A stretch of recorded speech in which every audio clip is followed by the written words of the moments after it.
తెచ్చారా? ఇలాంటి పనులు చేస్తే కొడతాను. ఇలా ఇచ్చేయండి. ఒక్కటే తీసాను నాన్న. పక్కింట్లో పెద్ద మంట వేశారు నాన్న. మన ఇంట్లోనూ వేద్దామని. పెదనాన్న, నాన్న మమ్మల్ని మంట వేయనింటలేదు చూడు పెదనాన్న. ఫోన్లే సుబ్బరామయ్య, వాళ్ళ సరదా కాదండి ఎందుకు. ఇది పెరడు తలుపు అన్నాయా? అయితే ఇందులే, పర్వాలేదు. రే తీసుకెళ్ళండి రా. ఏమిటే ఇది? జెండా కర్ర అండి. పక్క వీధి నుంచి కర్ర వేసుకొచ్చి మన ఇంటి ముందు జెండా వేద్దామని.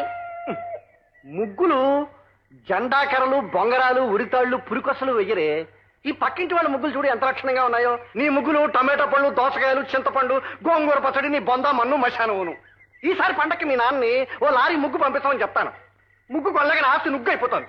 మా నాన్నగారి దగ్గర గోల్డ్ అంత కట్టం తీసుకున్నారుగా, కొనండి. అయ్యో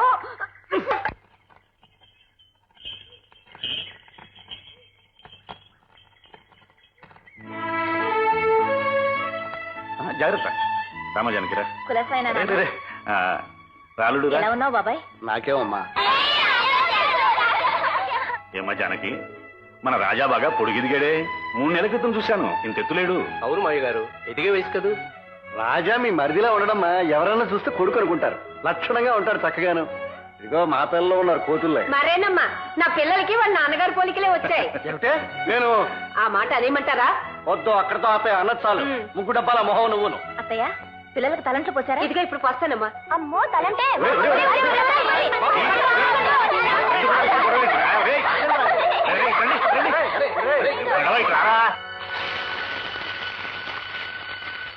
జానకి, రాజా లక్ష్మి పక్క పక్కన నిలబడితే ఎంత ముచ్చటగా ఉన్నారో చూడు.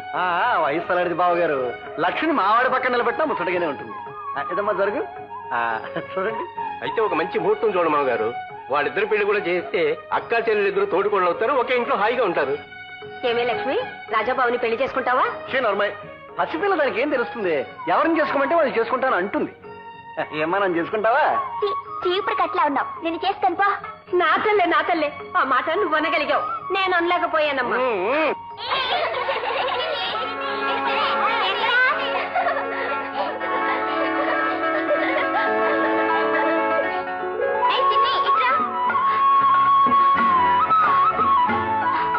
ఆయాసం వస్తుంది, నేను ఇంకా ఆడలేను బాబు. నా పేరు రాసానే. నా ఇష్టం. నీ పేరు నేను రాయలేనా? చూసుకో. మీ ఇద్దరు ఆడుకుంటువేనా? రండి, మనందరం కలిసి ఆడుకుందాం. ఏం ఆట ఆడుకుందాం? మట్టితో చిన్న చిన్న ఇల్లు కట్టుకుందాం రండి.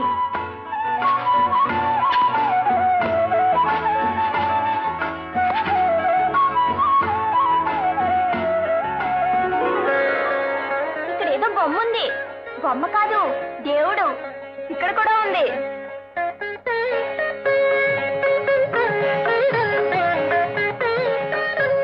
ఇల్లు కట్టడం వద్దు కానీ దేవుణ్ణి పెళ్లి చేద్దామా? ఎలా చేస్తాం? మరి అన్ని మొగ్గమ్మలే. పోనీ పూజ చేద్దాం. త్వరగా పట్టండి.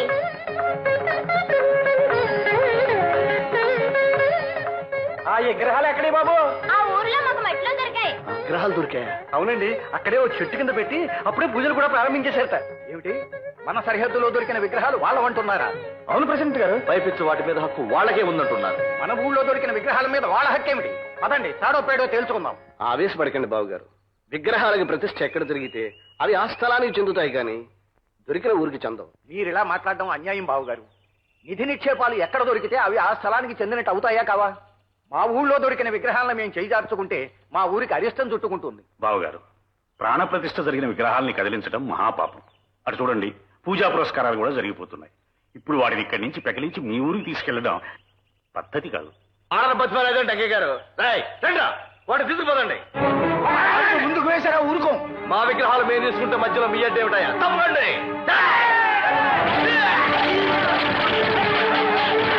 చిలికి చిలికి గాలి వలయ్యేట్టుగా ఉంది. వెళ్ళి ఆపండి.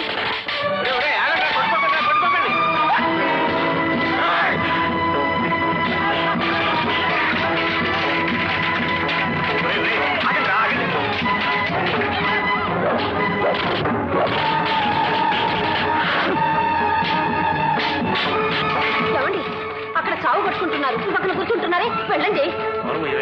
మధ్యలో తలదూర్చానంటే నా తలపోతుంది నీకే.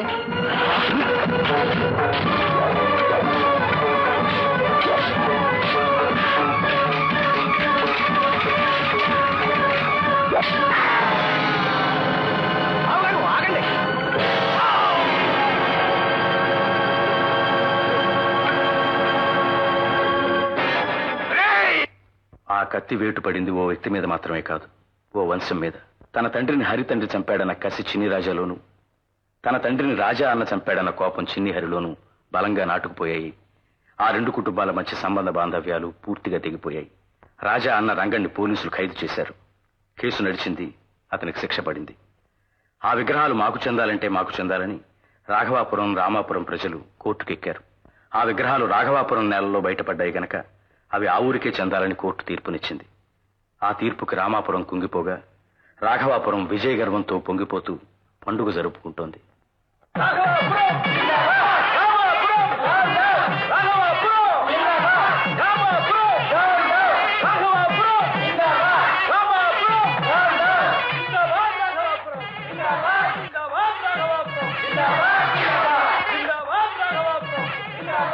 అవమానాన్ని బాధని భరిస్తూ మీరు ఈ ఊళ్ళో ఉండలేరనిపిస్తుంది బావగారు.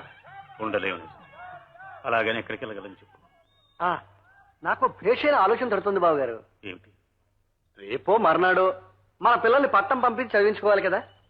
వాళ్ళని ఇక్కడే వదిలేస్తే ఈ వానాకాలం చదువులు వాళ్ళకి బురద బుద్ధులు నేర్పుతాయి.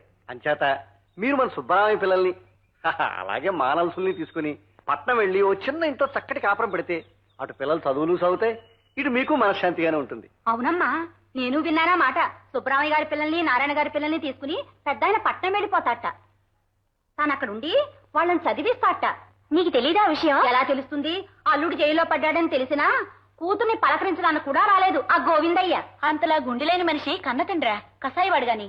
ఇదిగో మీరందరూ కలిసి మా వద్ద నేర్పిస్తున్నారు. ఇంకా అట్టుబడి తింటూ కూర్చుంటారే? కొండకి నుంచి కొండే. ఏడవ కొద్దినా, నువ్వేడిస్తే నాకు ఏడుపు వస్తుంది. వాళ్ళందరూ వెళ్ళిపోని, నేను నీ దగ్గరే ఉంటాను వదినా. నేను నిన్ను వదిలి ఎక్కడికి వెళ్ళను. రాజా,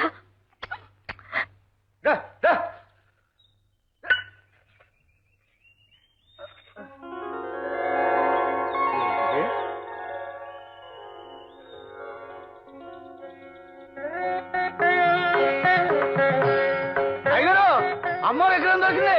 మన పొలంలో అమ్మవారు వెలిసిందా? అవును బావగారు. అలనాడు జనక మహారాజు పొలం దున్నుతూ ఉంటే ఏ విధంగా అయితే నాగల గురుకు తెలిసి సీతమ్మ అవతరించిందో సరిగ్గా అలాగే మన పొలంలో ఇంత సీతమ్మ విగ్రహం బయటపడింది. ఈ శుభవార్త నమకు చెప్పాలని పట్టం పరిగెత్తుకొచ్చాను. ఇకనే వెంటనే ఆ విగ్రహాన్ని ప్రతిష్ఠించి నిత్య దీపారాధన, నిత్య నైవేద్యం ఏర్పాటు చేయించున్నారాయన. ఆహా, అంతటితో ఊరుకుంటానా? సీతమ్మ వారి విగ్రహం మన ఊళ్ళో దొరికింది కనుక ఎప్పుడో తాతల కాలం నాడే సీతారామాలయం మన ఊళ్ళో ఉండేదని, అందువల్ల రాముల వారి విగ్రహం కూడా మనకే చెందాలని ఆ రాఘవాపురం మీద మళ్ళీ ఒక కేసు పెడతా. సీత విగ్రహం మాకే వచ్చి తీరాలి, ఖర్చు ఎంతైనా సరే. ఇది మా ఊరు పరువు ప్రతిష్టకు సంబంధించిన విషయం. ఖర్చుల విషయం మీరు వదిలేయండి. సీత విగ్రహాన్ని మీకు అప్పగించే బాధ్యత నాది. ప్రస్తుతానికి ఖర్చులకు 1000 ఇప్పిస్తే. ఖర్చులకి మేము వెనకాడం లాయర్ గారు. ఇదిగో, ఎన్ని కోట్లైనా తిరుగుతాం, ఎన్ని వేలైనా భరిస్తాం. ఆ రామలక్ష్మణ ఆంజనేయ స్వామి విగ్రహాలు మాకే చెందాలి. మా ఊళ్ళో మేము ఘనంగా గుడి కట్టుకోవాలి. అదండి మా కోరిక.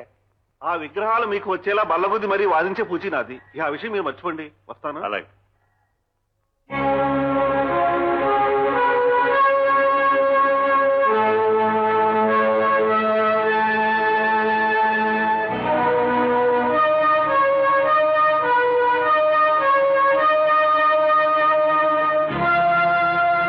వచ్చారు లాయర్ గారు. అయ్యా లాయర్ గారు, ఇన్నేళ్లు మా దగ్గర చాలా పుచ్చుకున్నారు. ప్రస్తుతం ఈ కూల్ డ్రింక్ మిగిలింది, ఇది కూడా పుచ్చుకోండి. Thank you. అయ్యా, 14 ఏళ్లు మమ్మల్ని ఇలా కోర్టు చుట్టూ తిప్పుతూనే ఉన్నారు. ఇంకా ఎంతకాలం పడుతుంది చెప్పండి? కేసు బాగా కాంప్లికేటెడ్ కదండి, కాస్త టైం పడుతుంది. మరి ఈసారి మనం సరాసరి హైకోర్టుకే వెళ్తాం. ఊరుకుంటావా? ఏం ఊరుకోవడమో ఏమిటోనండి. కేసు ఇంకా కోర్టులో ఉండగానే మేము ఇక్కడ ముసలాళ్ళు అయిపోయాం. మా పిల్లలు అక్కడ పెద్దవాళ్ళు.